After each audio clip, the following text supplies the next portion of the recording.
Good morning, or I guess afternoon, depending on when you're watching this.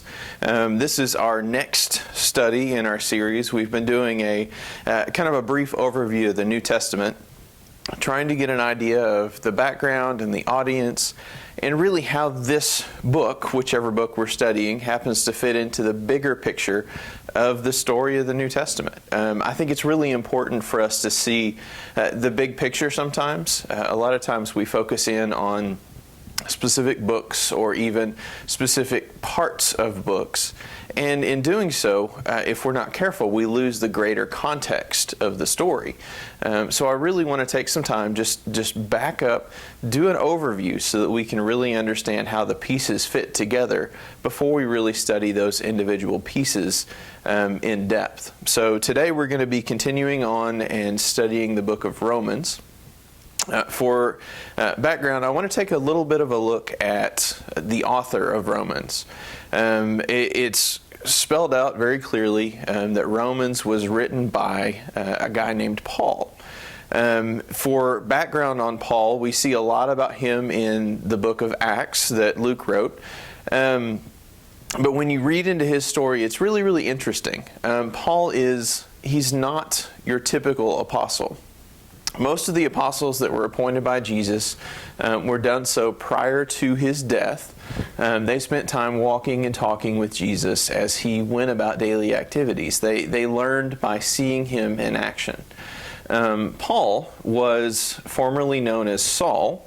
While Jesus was going and teaching and doing, Saul was fairly young. In fact, he was the exact opposite of Jesus' apostles there in the beginning. He was persecuting Christians. He was persecuting the church.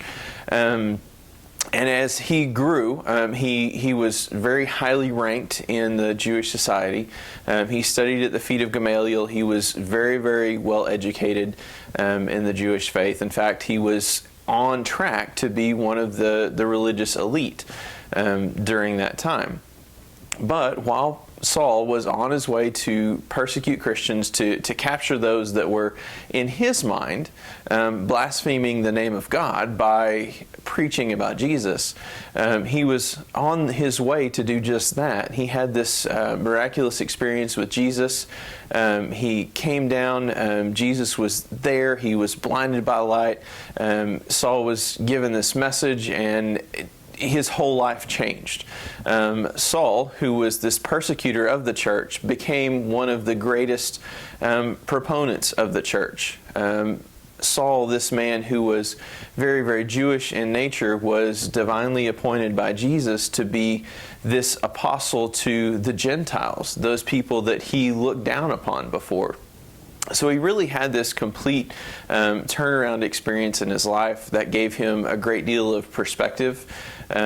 He was able to reach out to the Gentiles in a way that no one had really planned on doing before. As Jesus sent his disciples out in the Great Commission, he talked about how they were to go even to the ends of the earth. And this is exactly what Paul was kind of appointed to do, to go to those reaches out beyond the Jewish faith and reach out to Gentiles. And that's exactly what we see him doing. So as that background, Saul, who became known as Paul, who became this great supporter of the church, was traveling around preaching and teaching Jesus and planting churches throughout the Roman world.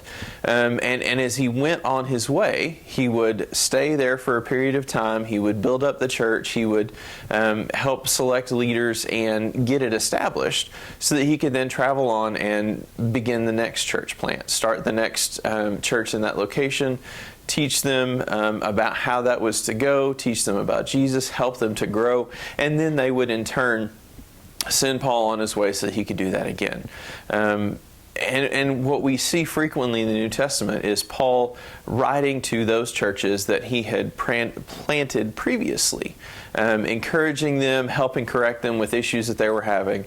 But Romans is a little different in that Paul had never been to Rome when he wrote this letter. In fact, based on the people that he mentions, we can assume that he was writing to the church at Rome from Corinth. So he'd never been to this church. He seeks to write a letter to them. There's already been a church planted there at this point. But he writes to them, encouraging them and really trying to explain really in more detail than he has in any of his other letters, about Jesus, about the gospel, about this good news that God has sent to everyone, not just Jews, but Gentiles also. So Paul is writing to this church at Rome. Again, it's a church that he didn't plant, but a church that is going strong. However, they're facing a little bit of tension. In Rome, the Emperor Claudius had some issues with Jews and their cultures and their customs, and as the leader, he decided that he wanted all Jews to leave the city of Rome.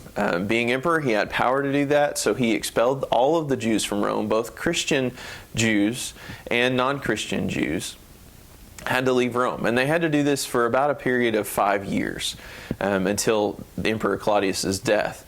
So the church at Rome, made up of both Jewish Christians and Gentile Christians, all of a sudden had the Jewish Christians removed for a period of about 5 years. And then when they got back together, after that 5-year period, these Jewish Christians came home and they found a different church than what they had left behind. Not necessarily different in doctrine, but in leadership, in styles. Things had changed quite a bit. So there was a lot of tension between the Jewish Christians and the Gentile Christians.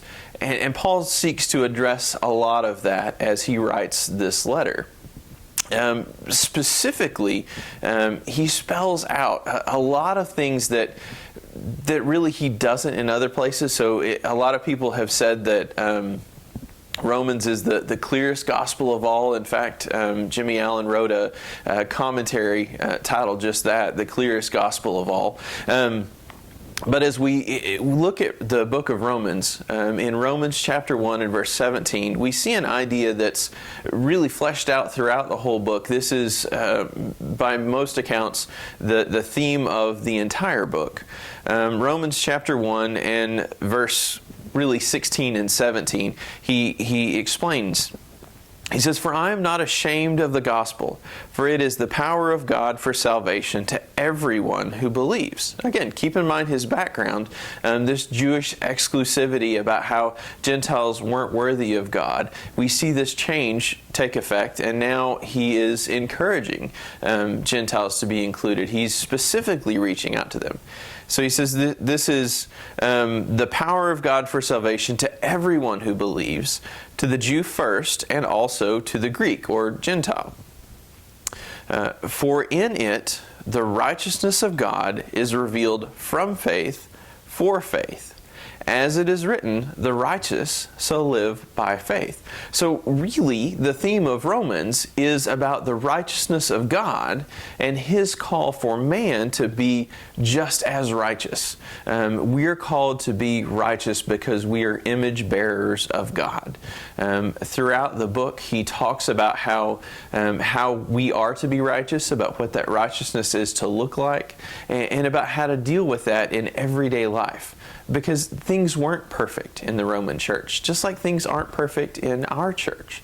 But he's teaching them and teaching us how that is supposed to happen, how we're to become righteous as God is in everyday life. So I hope that over the next week or so, you'll spend a little bit of time reading through the book of Romans, trying to see this picture and trying to learn more about what it is to be righteous in everyday life. So I hope that you continue to study. I hope that you continue to grow. And I hope that you continue to seek God in your current situation. Have a great rest of your day. Thank you for joining us.